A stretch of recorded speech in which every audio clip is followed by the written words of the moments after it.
નગરજનો શેના માટે રજૂઆત કરી? મારું નામ રાજ અંબાણી, મારું ગામ થોરાડા અને મોરબીના અલગ અલગ જુદા જુદા વિસ્તારમાં અત્યારે જે ટ્રાફિકના પ્રોબ્લેમ ક્રિએટ થઈ રહ્યા છે કે જે 2 કલાક 3 કલાક સુધી રવાપર ચોકડી છે, અવની ચોકડી છે કે વાવડી ચોકડી છે, ઉમિયા સર્કલ છે, દલવાડી સર્કલ છે, નવલખી ફાટકવાળો ઓવરબ્રિજ છે, ત્રાજપર ચોકડી છે, આ બધા જે મહેન્દ્રનગર ચોકડી જે હબ છે મોરબી સિટીમાં અંદર એન્ટ્રી થવાના, અહીંયા ટ્રાફિકના પ્રોબ્લેમના સોલ્યુશન મેળવવા માટે અમે અત્યારે 40થી 45 જણા અંદાજે મોરબી જિલ્લા સેવા સદનમાં ટ્રાફિક પોલીસ કોન્સ્ટેબલ જે પીઆઈ સાહેબ છે એને મળ્યા અને એને અમારી ત્રાહિમામ થઈને જે પ્રોબ્લેમ છે એનું અમને સાહેબને કીધું અત્યારે, અને સાહેબે જે મુજબ કીધું એ મુજબ કે પ્રોબ્લેમનું સોલ્યુશન થાય અમારા એન્ડથી અમારા પૂરા પ્રયત્નો છે. અમારી પાસે અત્યારે સ્ટાફ ઓછો છે તો બી અમે અમારા કાર્યો કરી રહ્યા છીએ અને થોડોક મોરબીની પબ્લિકને બી રોંગ સાઈડમાં જવું, આ તે નિયમ તોડવા, ટ્રાફિકના ગમે ત્યાં વચ્ચે ઘૂસી જવું, લાઈન ચાલુ થયા પહેલાં લાઈનમાંથી એન્ટર થઈને નીકળવું અને પોલીસવાળા કોઈ પણ કાંઈ રોકે તો વાતચીત કરાવી રાજકારણી આવી કે આ છે કે ઓલું છે, એના કરતાં થોડીક સેલ્ફ ડિસિપ્લિન જાળવે તો મોરબીની પબ્લિકને બી જરૂર છે અને પોલીસ ખાતું એનાથી બનતી ટ્રાય પૂરી કરી રહ્યું છે. અત્યારે સેવા સદનમાં અમે સાહેબ સાથે 1.5 કલાક આ જ મિટિંગની ચર્ચા કરી કે આનું સોલ્યુશન, પણ સાહેબે એમ જ કીધું કે અમારા એન્ડથી પૂરેપૂરું સોલ્યુશન છે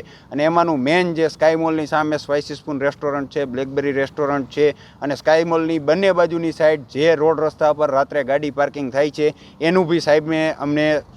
રિક્વેસ્ટ કરી કે આનું પ્રોબ્લેમનું સોલ્યુશન તમે કરો. એટલે સાહેબે અત્યારે એમ કીધું કે મંગળવારથી અહીંયા જે કોઈ લોકોની ગાડી પાર્કિંગ થાય છે એ ડિવિઝન કે બી ડિવિઝન જે વિભાગમાં આવતું હશે એના એન્ડથી જમતા હશે તો બી હોટલમાં આવીને રાત્રે 9 વાગે ડ્યુટી પૂરી થઈ જાય છે તો બી તમે આટલા રિક્વેસ્ટ કરવા આવ્યા એ બદલ અમે અહીંયા આવીને રાત્રે લોક મારશું અને જો અહીંયા જે વ્યક્તિએ પાર્કિંગ કરી વ્યક્તિ હાજર હશે તો એ જ્યાં બેઠો હશે અહીંયાથી અમે એની સામે જ નજર સામે 10 વ્યક્તિ બેઠા હશે તો બી એનો મેમો અહીંયાથી જ ફાડીને લેવામાં આવશે. અને મેમાની અમાઉન્ટ જે છે એ હવે કોઈ પણ પોલીસ ખાતું બી એમ કહે છે કે મોરબીમાં રાજકારણીના સેટિંગના કારણે અમે એટલા બધા કામ નહોતા કરી શકતા, પણ હવે તમે બધા કહો છો એ મુજબ મેમા ફાળવામાં પૂરેપૂરા આવશે અને પૂરેપૂરી એમાઉન્ટ ત્યાં જ લેવામાં આવશે. આ રીતનું અત્યારે સાહેબે અમને કીધું છે અને તો બી અમને સાહેબે બીજી 4 ઓફિસે જે રિક્વેસ્ટ આપવાની છે લેખિતમાં એ લેખિતમાં અમે કાર્યવાહી કરી અને સોમવારે નગરપાલિકામાં ચીફ ઓફિસરને આપવાની છે, એસપી સાહેબને રિટર્ન આપવાની છે, કલેક્ટર સાહેબને આવેદનપત્ર આપવાનું છે, બધાને આપવાનું છે. એ સોમવારથી અમે કાયદેસરની કાર્યવાહી કરી છે અને સાહેબે અમારી પાસે 1 વીકનો ટાઈમ માંગ્યો છે કે 1 વીક તમે અમને આપો, અમે સોલ્યુશન કરી છીએ. જો 1 વીકમાં સોલ્યુશન નહીં થાય